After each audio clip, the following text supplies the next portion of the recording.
There is more to report tonight at Victoria's Wharfside restaurant as more former employees come forward saying that they have not been paid. Since we began our investigation, we have been flooded this week with calls and emails from you. And last night, Wharfside operator Duncan Morrison told CTV News that he is working to settle the complaints.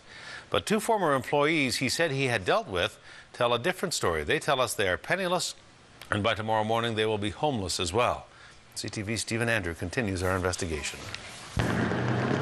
This couple is barely holding it together. They say they are penniless, and tomorrow morning they will have no place to live. They are the latest former employees to step forward, claiming the Wharfside restaurant owes them thousands of dollars in unpaid wages. You know, I poured my heart out for the Wharfside for 2.5 years.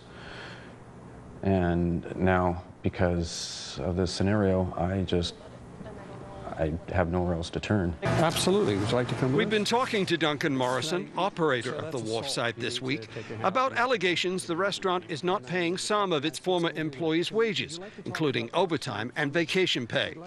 Everything is worked through the Labour Board.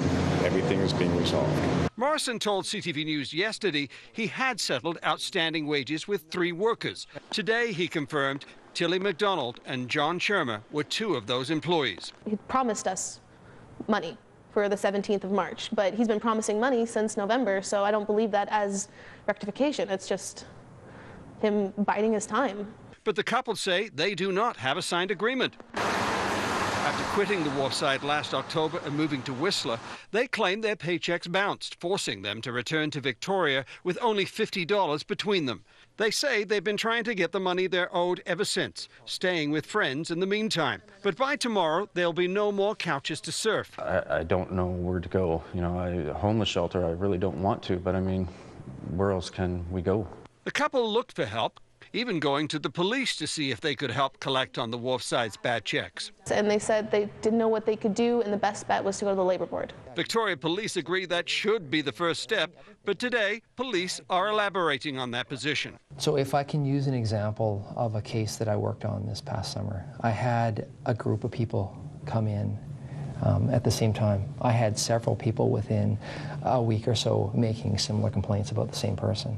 And we picked up on this information and we acted on it. And as for help from Employment Standards? I don't see anything at all. And I've gone back and he's either been busy or out, and I haven't had any communication and I haven't seen any of the money, and I don't know, I kind of feel let down. We asked the Labour Minister why it is taking so long for the couple to get their money. She says she can't comment on an ongoing investigation, but she is providing some hope the process will be quicker in the future. We always need to be looking at our rules and our laws and make sure that they're appropriate, and if they're not, that we open up the legislation and make things better, both for employers and for employees. We need to have a good balance. Stephen Andrew joins us now with more. Stephen, you spoke again today with Duncan Morrison, operator of the Wharfside, about the couple's claim. What did he tell you? Well, Hudson, Duncan Morrison says he met with the couple around 3:30 this afternoon. He says he will pay Jon Churma the $900 that he's owed tomorrow at 2:30 in the afternoon. As for Tillie McDonald, though, Morrison says the restaurant does not owe her the close to $3,000 that she's claiming. He says that Tillie McDonald's claim will now possibly end up at BC Labour Standards. All right, we'll stay on the story. Stephen, thanks. You're welcome.